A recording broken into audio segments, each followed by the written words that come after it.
بسم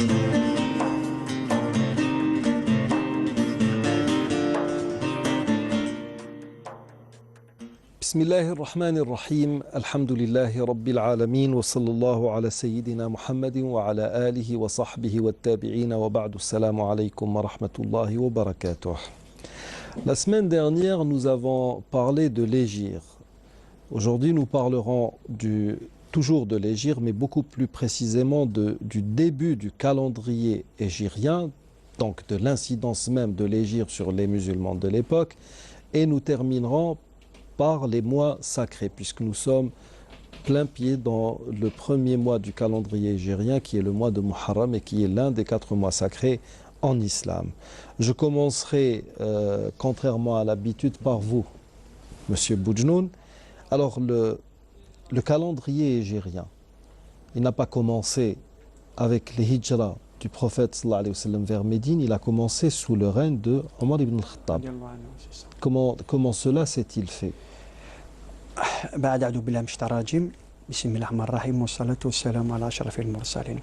Il faudrait savoir tout d'abord que les anciens arabes avaient l'habitude de désigner les années par des faits marquants. Oui. Voilà.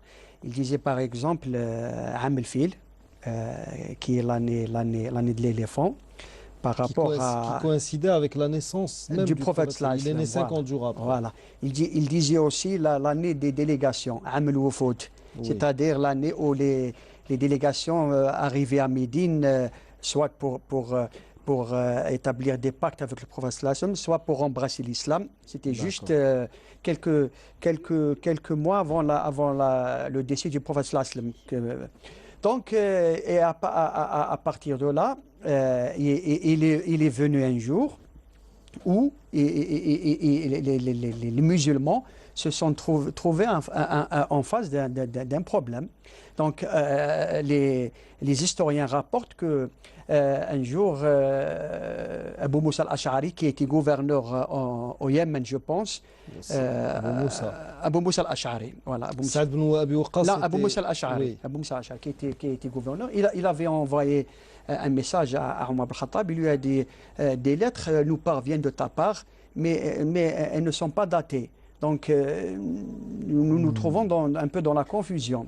Et on rapporte aussi que Omar ibn al-Khattab avait un jour eu entre les mains une lettre de change qu'on appelle sak en arabe, qui était datée un chèque, voilà. Enfin, une sorte de bon de caisse. Voilà, c'était une lettre de change, donc qui était datée du mois de Sha'ban.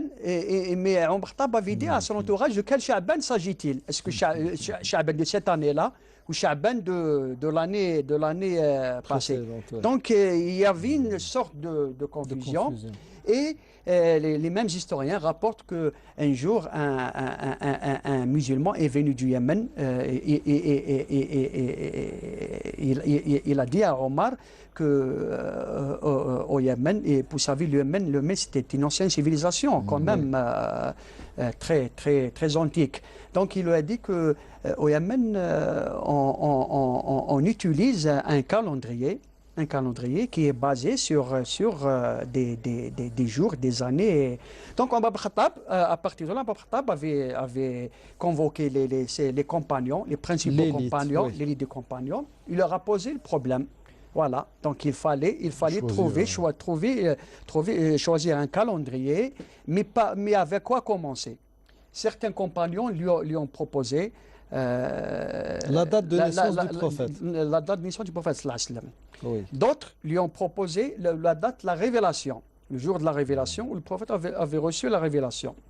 D'autres lui ont proposé l'hégire, ils ont proposé le jour même de l'hégire, et d'autres ont proposé le jour du décès. Comme ça se faisait, c'était l'habitude des hindouistes. Voilà. On donnait aux années le nom de décès des souverains ou des grands maîtres spirituels, voilà. Oui. Même de leur divinité, parce que pour eux, les divinités ont vécu sur terre et elles sont mortes. Donc, et après discussion, Omar Khattab avait opté pour l'égir. Voilà. Donc il leur a dit, d'après les historiens, il leur a dit que le jour de la naissance et de la révélation du prophète sallallahu alayhi wa sallam, c'était des jours indécis. Il y avait pas une exactitude sur le jour. Donc il y avait des divergences quant au jour. Jusqu'à présent, on ne sait pas quel est le jour précis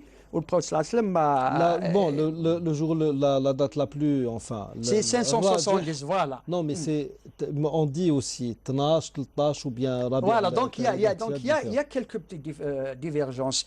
Il en va de même pour le jour où il a reçu la révélation. Il leur a dit que le décès, le jour du décès, c'est un événement triste, donc il ne fallait pas l'utiliser. Donc il a opté pour l'égir. Dans certaines sources, il s'est fié à l'avis de Ali ibn Abi Talib. C'est lui qui a proposé l'égir. Tout à fait. Donc, certaines sources disent que, parce que, vous savez, Imam Omar Khattab a dit à chaque fois que je me suis trouvé dans une difficulté, c'était Abou Hassan qui venait à mon secours. Donc, cette source, oui, elle est sérieuse, elle est vraisemblable. Donc et puis ils ont choisi l'égir. Et comme vous savez, le prophète sallallahu alayhi wa sallam n'avait pas fait son exil au mois de Muharram. Non, c'était au 4e mois de l'année. Donc on dit que c'est Rabi' al-Awwal. Voilà, mais la décision avait été prise pendant le mois de Muharram. Oui. Donc, il est parti il a fait son égir, son émigration, donc au mois de Rabi' al-Awwal, d'après les sources les plus fiables. Et même au cours de ces discussions, certains compagnons avaient proposé de commencer cette année pendant le mois de Ramadan. Oui. D'autres avaient proposé Rajab, qui était un mois sacré pour les Arabes. Isolé, oui. Voilà, isolé. Le 7e mois du calendrier. Et après discussion, ils ont opté pour le mois de Muharram. Qui était le premier mois du calendrier. Premier mois de calendrier. Et parce que, disent certains historiens, parce que c'était juste après la fin du pèlerinage. Donc là, après la fin du pèlerinage, tout le monde, tous les gens revenaient vers chez eux. Donc on commençait une nouvelle année. Voilà, historiquement, comment ça s'est déroulé. Mais il y avait quand même il y avait de la maturité chez ces premiers musulmans. Je suis pratiquement certain que si le problème s'était posé actuellement, on aurait sûrement opté soit pour la date de naissance, soit pour la date de révélation. Par sentiment, c'est pas... Oui, voilà. Alors que les premiers, ils avaient ce décalage. Ils étaient clairvoyants, ils étaient pragmatiques. Rationnels. Non, juste pour affirmer ce que tu viens de dire, et dans ton quartier, il y a quelques années, j'avais fait une causerie dans une mosquée principale à l'occasion de ce qu'on appelle Youm al-Ilm. Oui. Donc j'avais rappelé un peu l'historique de Cheikh Ben Badis et toute son action, etc. Et c'est vrai qu'à la fin, en sortant de la mosquée, quelqu'un est venu me dire, il me dit c'est malheureux que l'ilm, avec l'importance qu'il a dans la civilisation musulmane, on choisit un jour de décès. Et oui, c'est l'anniversaire du 1940, décès de 16 avril. Voilà, du 16 avril 1940, du décès de Cheikh Abdelhamid Ben Badis. Et c'est vrai que, oui, vous avez raison, peut-être un manque de clairvoyance, choisir la date du décès de celui qui est à l'honneur dans ce jour, parce qu'il a remis au goût du peuple algérien l'étude, le savoir. Alors on aurait pu choisir une date beaucoup plus marquante, celle où il est parti à Tlemcen pour inaugurer Dar al-Hadith. Oui, par exemple. Et nous avons même des séquences vidéo de son arrivée là-bas. Oui, très symbolique. Simplement, j'aurais voulu, peut-être que pour ceux qui nous suivent et qui ne connaissent peut-être pas dans le détail la civilisation musulmane, c'est que les années hégériennes, à la différence des années chrétiennes, sont des années lunaires. Hein. Oui. Voilà. Nous avons une année de 254 jours. Voilà. Nous avons donc une année de 10 jours à peu près, à 11 jours de moins que l'année solaire chrétienne. Et par conséquent, sur 33 ans, vous avez ce décalage qui va s'installer. Oui, vous avez 34 années solaires, lunaires pour 33 années. Voilà. Oui, mais bon, quand on parle du calendrier grégorien, à la base, tous les calendriers étaient lunaires, autant celui des Juifs que celui des chrétiens. Mais on l'a figé avec les saisons pour des raisons agricoles, justement. Ça. Parce que quand on lit... Même le calendrier juif, il est... Quand vous dites alors janvier, février, mars... Avril, mai, juin, juillet, août. Alors, septembre, c'est 7 normalement. Octobre, c'est 8. 8. Et novembre, c'est 9. Et décembre, décembris. Donc, on l'a figé, pratiquement, on a rajouté. Et puis, ce fameux Nassir. Donc, là aussi, le prophète avait un respect total pour le temps. Le temps, c'est quelque chose de sacré, normalement, chez les musulmans. Cette fameuse parole pendant le pèlerinage, l'oraison d'adieu, lors du pèlerinage d'adieu. C'est-à-dire que nous savons que durant cette année même, qui est la 10e année de l'Hégire, c'est ça. Le prophète sallallahu alayhi wa sallam, alors qu'il avait conquis la Mecque c'était en l'an 8, Hudaybiya 6, la conquête, l'an 8. L'an 9, c'est Abu Bakr Siddiq qui est parti avec Ali. Qui avait dirigé le pèlerinage. Le Waqfat Arafat, ce n'était pas le 9 de Dhul Hijjah, c'était, je crois, le 20. Alors on enlève 11 jours. Une année après, le prophète sallallahu alayhi wa sallam, quand il a fait son pèlerinage, il l'a dit. Le temps a accompli son cycle comme au jour où Dieu créa les cieux et la terre. Et ensuite, il a lu pratiquement le verset de Sourate Tawbah en parlant des Ala inna iddata ash-shuhuri inda Allahi 12 shahra fi kitabillah. 4 d'entre eux sont sacrés. Et 3 qui sont consécutifs et l'autre qui est, comme le dit le prophète dans une tradition modar, intercalé entre qui est le 7e mois. Donc les mois chez les chrétiens et les juifs ont été figés par rapport aux saisons pour des raisons purement agricoles. C'est pour mieux contrôler le... Bon, chez les Juifs encore moins, parce que c'était des pasteurs nomades, donc beaucoup plus chez les chrétiens. Et des commerçants. Oui. Donc, quelle importance, justement, peut avoir, justement, le fait de suivre un calendrier pareil sur le plan religieux? Vous savez que... Parce que le problème se pose actuellement avec le calcul astronomique de Ramadan, etc. Beaucoup nous disent pourquoi ne pas tout figer et on n'en parle plus. Vous savez que la pratique religieuse est d'une importance capitale dans le vécu d'un musulman comme d'une musulmane. Et par conséquent, si le rythme des prières quotidiennes est rythmé par le mouvement du soleil dans le ciel, et qu'il suffit d'un petit apprentissage pour savoir quand est-ce que débute la prière de l'Asr par rapport à celle qui l'a précédée, quand est-ce que commence le Maghrib ou l'Isha, etc. En ce qui concerne les autres, en particulier le jeûne du mois de Ramadan, qui doit se réaliser impérativement pour le jeûne obligatoire pendant un réceptacle qui s'appelle le mois de Ramadan, qui ne peut pas être remplacé par un autre mois, soit le précédent, soit le suivant. Le pèlerinage à la Mecque se fait pendant le mois de Dhul Hijjah. La station du mont Arafat se fait le 9e jour, comme on le sait, du mois de Dhul Hijjah. Par conséquent, la connaissance et si vous voulez, le suivi du déroulement de ces mois a toujours eu une importance capitale chez les musulmans parce que s'y déroulaient des phénomènes importants quant à leur pratique religieuse. Ils voulaient absolument que ça se fasse de manière conforme.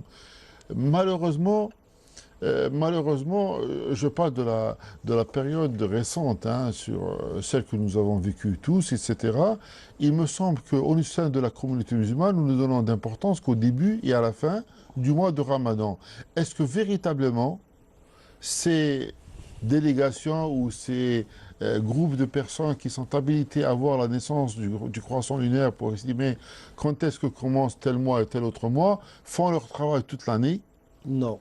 Je n'ai pas le sentiment, pour ne pas avoir lu à chaque fois. Normalement, le Jannat al-Ahilla doit se réunir à la veille de chaque mois lunaire. Ah oui, chaque naissance, chaque conjonction.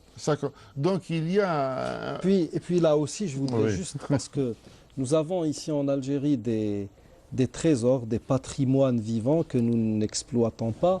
Il y a Dr Saïd Chiban qui est ophtalmologue et qui a une exégèse très particulière de Faman shahida minkum ash-shahra falyasumhu. Quand il parle de Faman shahida minkum ash-shahra, il nous dit, normalement le mot shahida ici, bon, comme il n'y a pas de pléonasme dans le Coran, comme tout est utilisé vraiment de façon chirurgicale, je dirais. Rigoureuse. Oui, le mot shahida ici, il a insisté pour que non seulement il fallait qu'il y ait des groupes qui vérifient, qui observent la naissance de chaque croissant de lune, mais il y a aussi l'acuité visuelle. L'acuité de contraste, comme il l'a dit. Parce que finalement, la majorité des temps, quand vous observez la naissance du croissant de lune, il n'apparaît pas, on ne va pas le voir après le crépuscule, c'est avant le crépuscule qu'il faut le voir. Donc vous allez devoir voir un croissant de lune au milieu d'une lumière. Là, les personnes à choisir doivent avoir une acuité de contraste qui est supérieure à la norme. Normalement, non seulement la majorité doivent avoir au-delà de 10 dixièmes, parce que pour beaucoup, beaucoup vous disent, moi je vois du 7 sur 10, donc je ne suis qu'à 3, alors que bon, nous savons très bien qu'il y a des personnes qui arrivent jusqu'à 18 sur 10. Moi j'ai deux amis qui font 15 sur 10. C'est une vision d'aigle, carrément. Il vous lit une plaque d'immatriculation sur 300 mètres. Donc, et puis, mais non, en plus de cela, il faut avoir une bonne acuité de contraste. Donc le temps lunaire n'est pas utilisé à bon escient. Enfin, nous ne lui accordons pas le mérite. Nous faisons du sélectif. Nous intéressons énormément au début et à la fin du mois de Ramadan. En plus, nous l'avons dit dans d'autres émissions antérieures, il faut apprécier l'ensemble des textes qui nous sont. Parce que Faman shahida minkum ash-shahr, évidemment, les exégèses, quand ils sont arrivés à ce mot de shahida, pour un certain nombre d'entre eux, ça voulait dire pour celui qui vit, qui est vivant, qui est présent pendant ce mois. Donc il ne s'agit pas d'une vision oculaire uniquement, il s'agissait d'une présence effective, d'une présence effective pendant ce mois. Donc il faut avoir une connaissance approfondie de la signification des termes.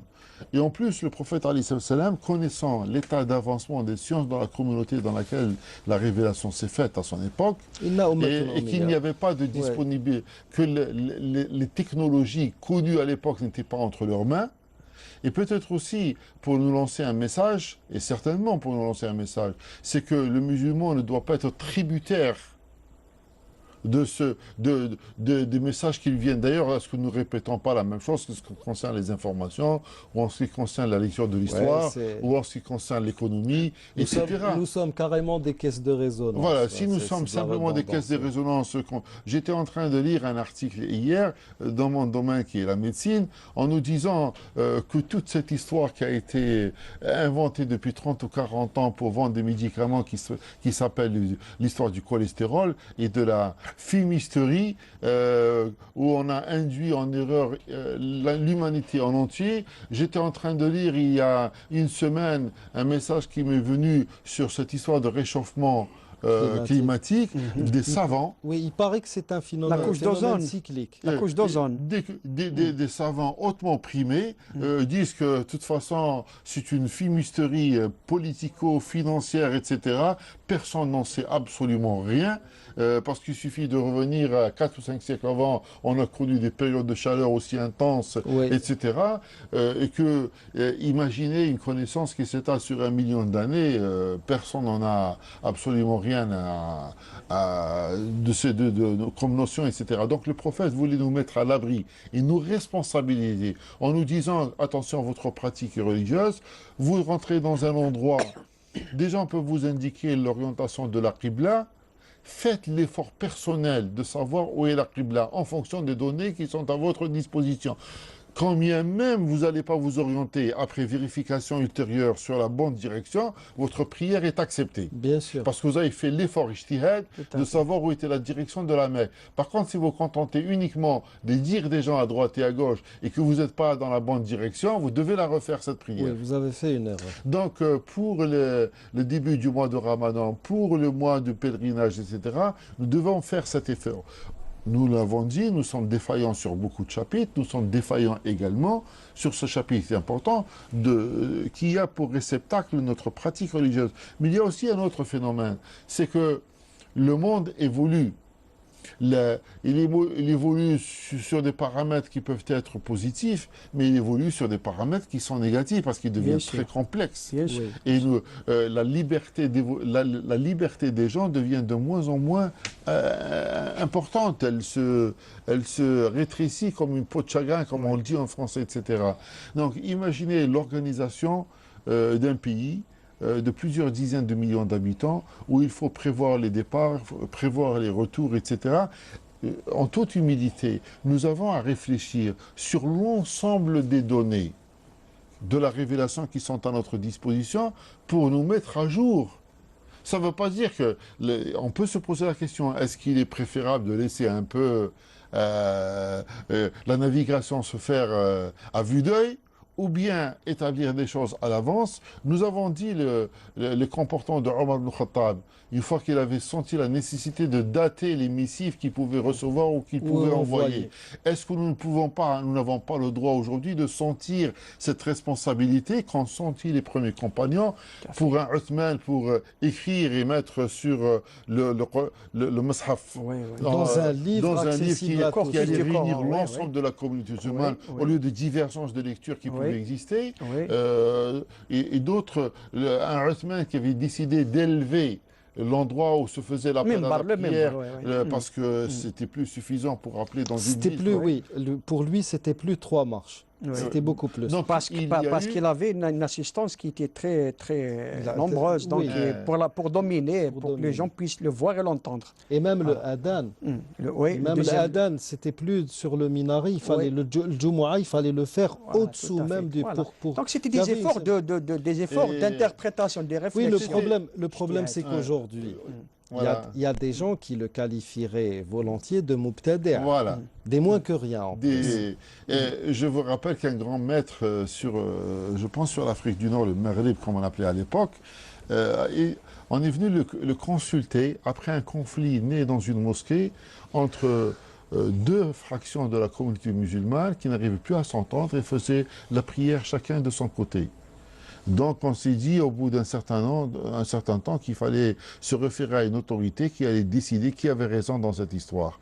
Et lorsqu'on est allé consulter ce alim, il a demandé la clé de la mosquée en disant je vais la fermer et vous ne méritez pas tous les deux d'entrer dans cette mosquée pour faire votre prière parce que la mosquée c'est fait pour réunir les gens et non pas pour les diviser. Exactement. Donc si l'esprit de la loi n'est plus respecté, ne me posez pas des questions sur des détails qui sont insignifiants, parce qu'à travers les siècles, on a connu des fils de compagnons du prophète illustres qui ont fait la prière derrière des gens qui ne méritaient aucun égard, mais qui étaient musulmans et qui étaient les souverains. C'est comme le cas de l'Irakien qui est allé voir Abdullah ibn Omar, je pense, pour lui poser une question sur à quoi il soumet celui qui tue un moustique pendant le pèlerinage.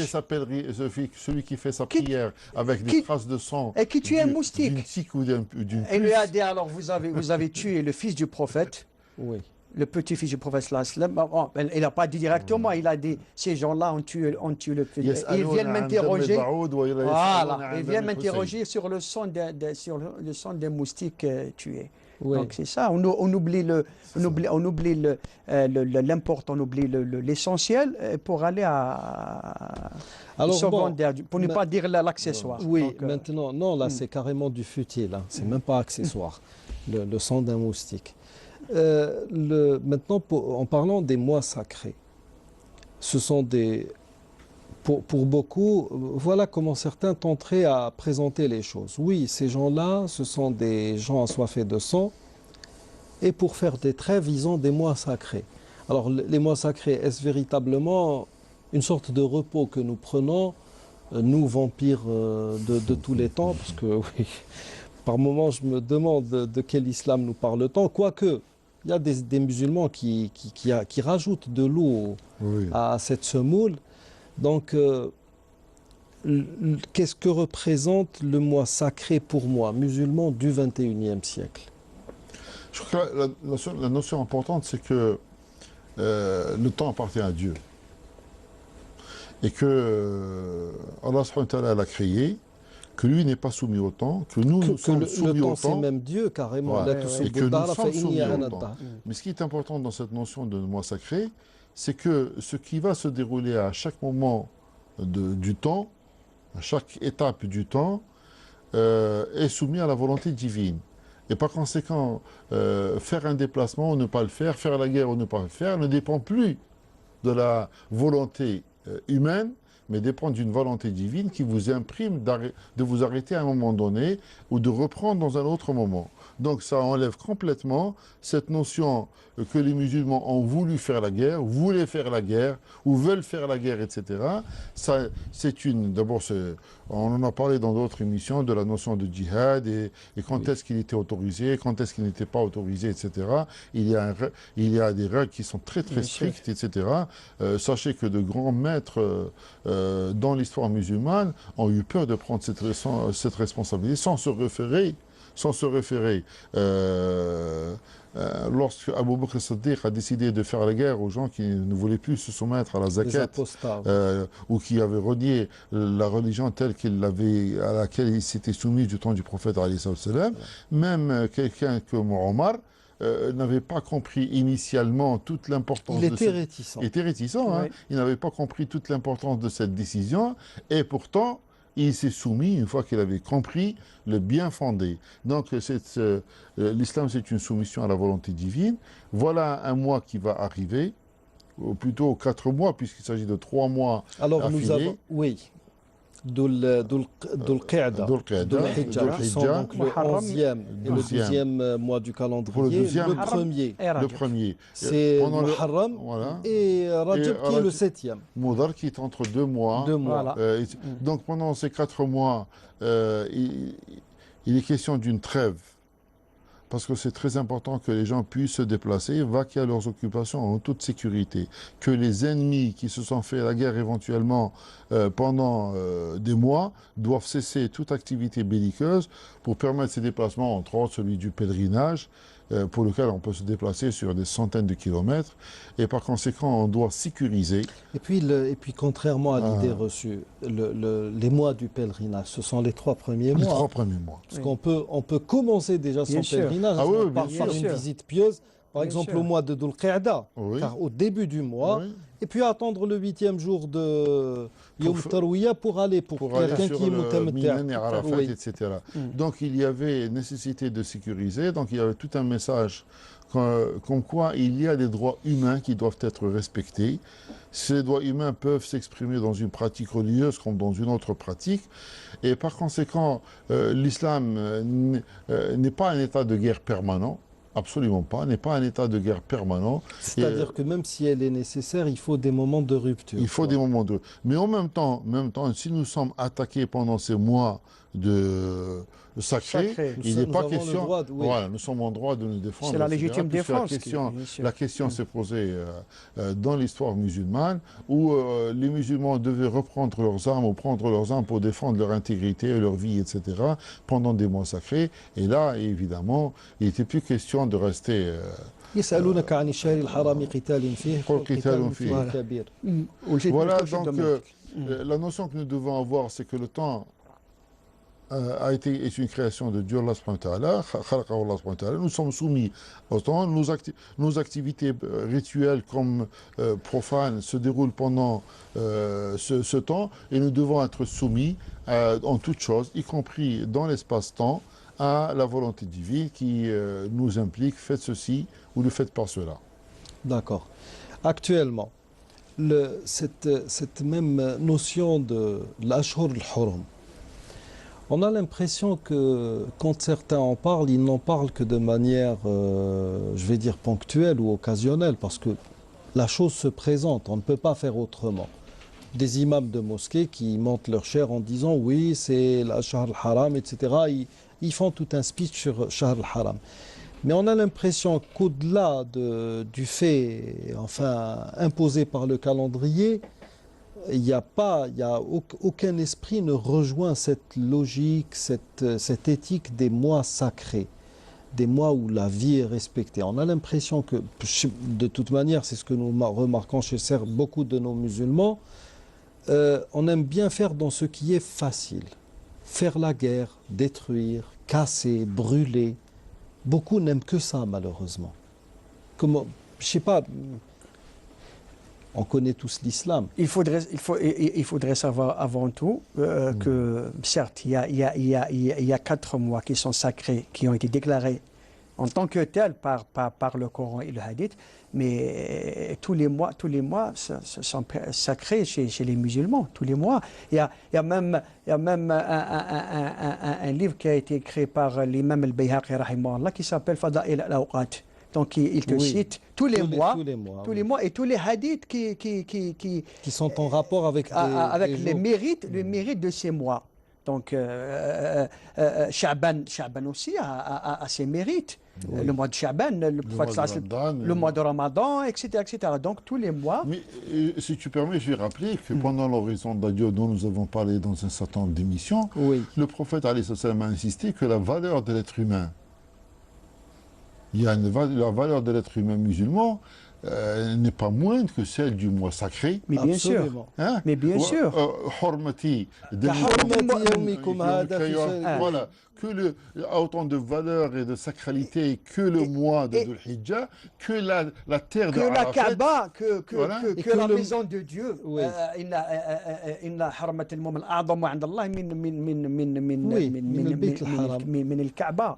Donc pour rejoindre ce que vous venez de dire, le musulman par essence, par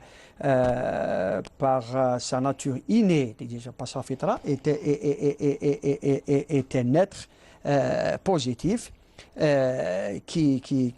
contraire, qui est sur terre, qui a une mission sur terre, c'est d'être Khalifatullah fil ard, c'est d'être le lieutenant ou le calife de Dieu sur terre. Et par conséquent, qu'est-ce qu'un lieutenant de Dieu, un calife de Dieu sur terre? C'est d'assurer la justice, la paix, le respect des autres, etc., sur terre. Un musulman n'est pas quelqu'un qui ne sait que détruire ou que casser ou que semer le mal et la corruption sur terre, contrairement à ce que pensent certains à tort. Même un certain nombre de soufis de grande envergure, tels que Mahid ibn Arabi, rahimahullah, qui estimait que même ceux que nous estimons comme étant dévoyés, sortis des sentiers habituels de l'islam, en réalité ne représentent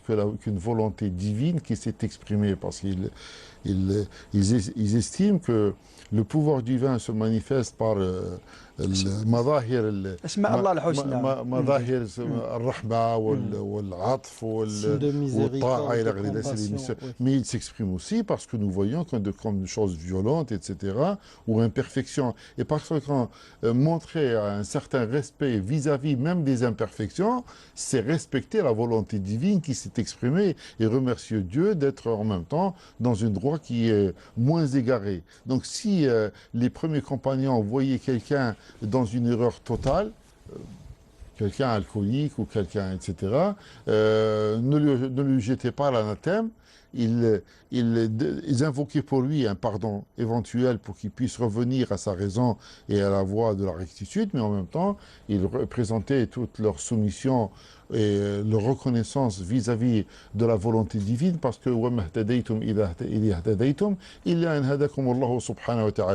même la bonne guidance n'est pas soumise à la volonté individuelle de tout un chacun, c'est la volonté divine qui s'est exprimée dans les faits et gestes de ceux qui estiment ou qui sont estimés comme étant bien guidés. C'est une volonté divine. Donc, ces mois sacrés survenant sur un ensemble de 12 mois, ne font que nous rappeler qu'il y a une importance, une sacralité à toute chose que nous voyons, parce qu'elle est l'œuvre de Allah subhanahu wa ta'ala. Oui. La création, les cieux, la terre, le temps, l'espace, etc. Et donc toute la terre et vous l'avez rappelé, est une mosquée. Tous les vendredis, il y en a 52 dans l'année solaire. Oui. 52 sont les meilleurs jours qui puissent être connus. Afdalu ayyamillahi al-jumu'ah. Tout à fait. Et le mois de Ramadan qui contient une nuit qui vaut plus que 82 années, ça a une valeur. Donc c'est un rappel pour nous dire, attention, tout ce que vous avez en vous et tout ce que vous portez autour de vous, sacré. Ça a une valeur sacrée parce que c'est la volonté divine. Et vous savez que l'être humain est sacré aussi bien lorsqu'il est à l'étape de fœtus dans le ventre de sa mère que lorsqu'il est nourrissant, qu'il est enfant, qu'il est adulte ou qu'il est vieillard, etc. Mais ça va au-delà aussi, puisque le musulman, même décédé, conserve sa sacralité. Bien sûr, il a droit. Sa sacralité, on n'a pas le droit de casser un os de quelqu'un qui est décédé depuis des siècles, etc. Casser l'os d'un défunt, c'est comme casser l'os d'un vivant. C'est un hadith rapporté par Et la sacralité de la tombe dans laquelle elle a été enterrée, c'est un bien à demi mort, waqf alayh, jusqu'à ce que Dieu hérite la terre et les cieux.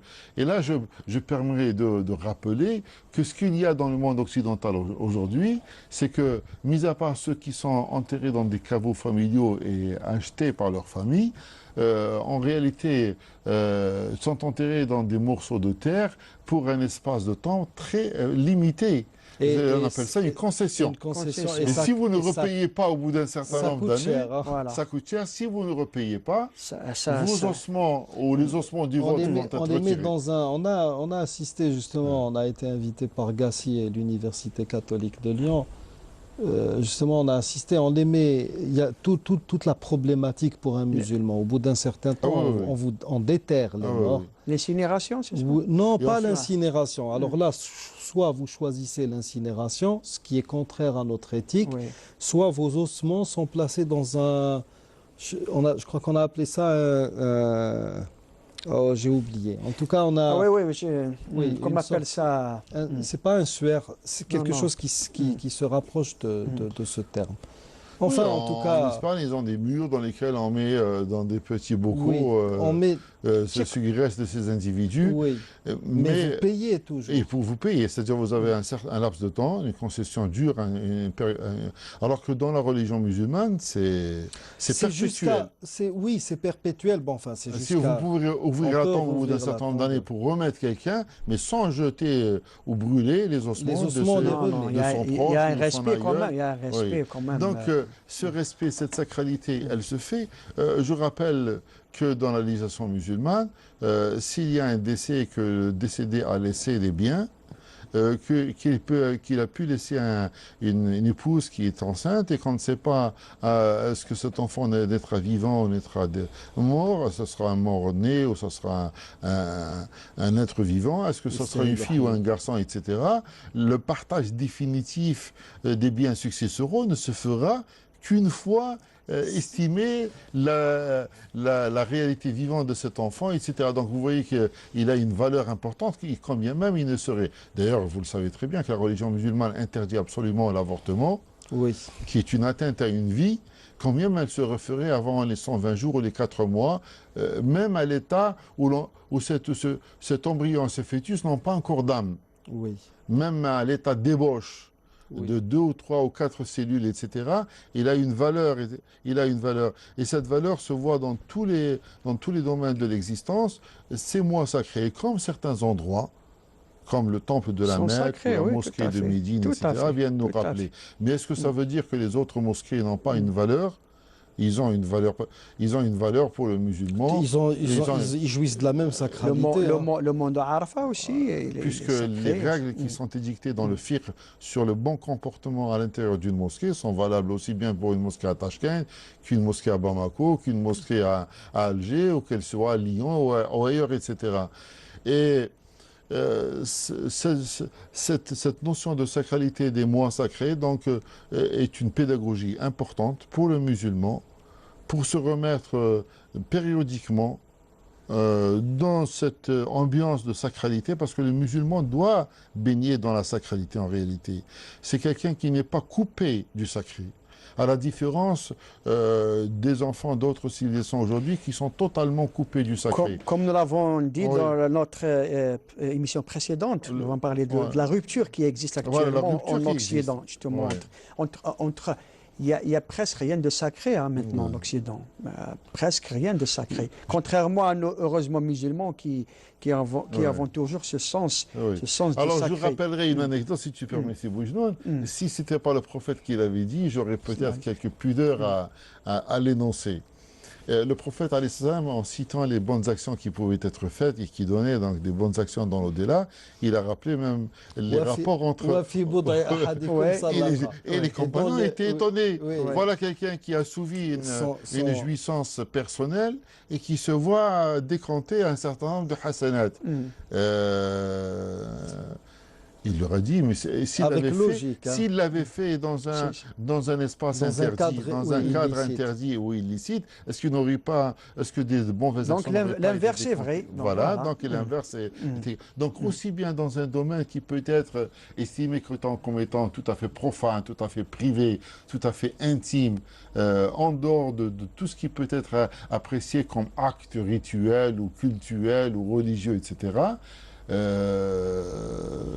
voilà des hasanats qui sont décomptés. Je crois qu'un certain nombre de ulama parlent de 1000 hasanats pour un acte pareil, qui sont décomptés d'après d'autres textes, etc.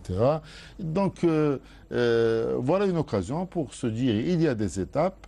Et ces étapes doivent figurer dans ma vie. Je bois de l'eau fraîche, je dis alhamdoulilah. J'assouvis une faim en mangeant quelque chose. Je sais que ceci n'a pu se faire que grâce à la volonté divine. J'ai les enfants en bonne santé, alhamdoulilah. Je dispose d'un état de santé qui me permet de me déplacer. Et parfois, je devrais penser à tous les bienfaits divins. Et je m'amuse de temps en temps à les décompter, mais tout de suite, j'avoue mon impuissance. Malheureusement, beaucoup de gens aujourd'hui, aussi bien dans le monde occidental éloigné de la religion princeps, que malheureusement même dans notre communauté musulmane, décomptent tout dans leur vie, décomptent même les actes cultuels. J'ai fait tel jour de jeûne, donc je vais avoir tout ceci. En réalité, c'est un décompte qui est faux, parce que ça n'est qu'une approximation humaine. Dieu peut très bien rejeter l'ensemble de vos prières, parce qu'il estime qu'elles n'ont pas l'honnêteté, la transparence, la pureté souhaitée, comme votre jeûne, comme votre aumône, comme vos pèlerinages, les faire même conforme à la loi. Le prophète sallam l'avait résumé dans ce hadith jusqu'à ce que Dieu le couvre de sa n'accédera au paradis par ses œuvres, mais par la miséricorde de Dieu. Mais là, justement, vous venez de dire quelque chose qui m'interpelle. Vous dites oui, contrairement à l'Occident qui s'est détaché de toute sacralité. C'est vrai, c'est une déviation incroyable. Mais ne trouvez-vous pas que dans nos sociétés, justement, nous avons sacralisé ce qui ne l'est pas? Par exemple, vous allez par exemple dans un pays comme l'Arabie Saoudite, il a été décrété qu'il était haram, pas uniquement interdit juridiquement ou par les hommes, mais haram, carrément illicite pour une femme de conduire un véhicule. Ils ont carrément légiféré en l'absence de texte. D'où avez-vous cela? On ne le sait pas. Mais c'est devenu dans l'esprit des gens quelque chose de sacré. J'ai vu une fois quelqu'un dans une station de lavage qui refusait de... Bon, vous savez, dans les stations de lavage, on utilise généralement du papier journal pour essuyer les carreaux. Bon, à la limite, il y aurait eu un verset coranique ou un hadith j'aurais été d'accord. Mais bon, non, on n'a pas le droit, le jeune, parfaitement inculte, mais inculte de chez inculte, hein. Je sais de quoi je parle. Il me dit non, haram la yajouz, c'est de l'arabe. La langue arabe n'est pas sacrée, c'est une langue comme les autres. C'est le Coran qui est sacré. C'est ce qu'elle porte comme véhicule. Oui. Il y a beaucoup de traditions qui ont intégré justement le domaine du sacré et sont devenues sacrées. Dans la conception algérienne, vous allez dans les milieux ruraux, toutes les traditions de la communauté sont sacrées, alors qu'elles n'ont absolument rien à voir avec le sacré lui-même. N'est-ce pas là aussi une forme de déviation? Oui, c'est une confusion. D'ailleurs, le message islamique qui est rapporté par l'ensemble du prophète lorsque vous étudiez les récits des prophètes et des envoyés de Dieu, vous verrez que dans l'intervalle entre un prophète et un prophète, souvent il y a eu des déviations à tel point que des gens tout à fait honnêtes, tout à fait droits, tout à fait pieux, etc., ont fini par être divinisés. Oui, divinisé. C'était le cas de Souar, par les générations, des personnes, les générations ultérieures. Et le prophète Mohammed a été très vigilant dans sa tradition, de manière à ce qu'il ne soit pas lui-même divinisé. Oui. Ne me divinisez pas comme l'ont fait les Nazaréens. Ne faites pas de ma tombe un tombeau ou un temple. Et lorsque vous invoquez, vous remerciez Dieu. Tout à fait. Et Mohammed n'est que son serviteur. Oui. Par conséquent, il a été très vigilant parce qu'il avait l'exemple de toutes ces communautés antérieures, etc. Malheureusement, aujourd'hui, même dans un certain nombre de détails, moi je vois l'importance dans le fiqh, par exemple, de la haqiqa, qui est connue dans la tradition prophétique, qui est connue dans la tradition des grands compagnons, qui est connue dans les livres de fiqh en ce qui concerne les principales écoles de jurisprudence musulmane. Dans toutes les écoles. Malheureusement, il y a une tendance actuellement dans le monde musulman qui veut en faire une obligation, comme si c'était la première chose à laquelle il fallait se soumettre. Oui, justement, parce je ne voulais pas citer. Oui, il vous vient les mêmes. Nous recevons tous les mêmes questions. Et je vous ai vu justement une fois en répondre dans l'une de vos émissions. C'est ça, le dilemme est là. On vous appelle pour vous dire voilà, il y a mon fils qui va faire ses 20 ans et le problème, c'est que je ne lui ai pas fait de haqiqa. Il n'y a plus lieu de la faire. Selon la tradition du prophète, c'est 7, 14 ou 21e jour. C'est bon. On ne la fait pas 40 ans ou 20 ans après. Et le type vous dit, ou la dame vous dit, mais il paraît qu'il va être suspendu. Mais non, mais il n'y a pas de... Il ne va pas être suspendu quelque part dans le vide ou dans le néant, ne sachant plus où aller, ou avec une âme en perdition après sa mort, s'il ne fait pas sa haqiqa. Et il est là le problème. Et justement, cette notion de sacralité, elle a tendance, elle a des incidences sur nos comportements. Bien sûr. Parce que si vous ne maintenez pas le sacré dans un domaine qui a été donné par Dieu et son prophète, si vous mettez du sacré partout, vous finissez par le désacraliser. Oui, vous le tournez en dérision. C'est un effet contraire. Voilà. Il faut laisser les choses dans leurs limites, les limites qui ont été imparties par Dieu et par son prophète, ne pas aller au-delà. Malheureusement, des déviations existent, elles ont existé, elles continuent d'exister. Et il y a même des gens qui estiment qu'eux-mêmes sont sacrés par rapport au reste de la population musulmane. Leurs propos valent plus que d'autres, leurs comportements sont meilleurs que les autres, et leurs décisions doivent primer par rapport à ça. Alors que nos grands maîtres, vous le savez aussi bien que moi, sinon mieux, tous ont dit, si je dis quelque chose et que celui qui est dans cette tombe en désignant la tombe du prophète à dire autre chose, vous rejetez tout ce que je viens de dire et vous prenez ce qu'il a dit. Voilà. C'est clair. Oui, mais il y a des gens justement qui, soi-disant, sont défenseurs et dépositaires de cette tradition prophétique, font tout pour pour jouir d'une certaine sacralité aux yeux des gens. Et ça nous vient même des milieux les plus rigides, les plus dits purs et durs. Hein. Oui, le problème c'est en 2 minutes. Oui, le problème s'est posé avec certains saints qui n'ont pas voulu justement avoir cette sacralité et qui par un maraboutisme dévoyé sont vus élevés au rang de presque divinité, Oui. et d'autres qui justement recherchent cette sacralité pour avoir justement cette influence sur les gens pour jouir des bienfaits de ce monde. Tout à fait, malheureusement. Tout simplement. Pour des dessins purement terrestre. terre à terre. Malheureusement. Donc c'est ça la religion, on joue carrément sur le fil du rasoir. Ah, Donc, oui, il ne faut pas jouer avec Dieu. Mais entre le halal et le haram, vous savez, c'est plus fin que la lame d'une épée. Oui, Ouais. mais par moment, c'est pas tout à fait blanc ni tout à fait noir, on nage carrément dans le Et c'est gris. en fonction de votre piété. Ceux qui sont pieux, qui craignent Dieu, préfèrent s'éloigner des ondes d'ombre et des ondes Oui. douteuses. Et ils seront guidés par Dieu. Voilà. Ça, c'est- Très bien. Alors, nous arrivons à la fin de cette émission. Nous vous remercions de l'avoir suivi. Et d'ici la semaine prochaine, nous vous disons نستودعكم الله الذي لا تضيع ودائعه والسلام عليكم ورحمة الله وبركاته.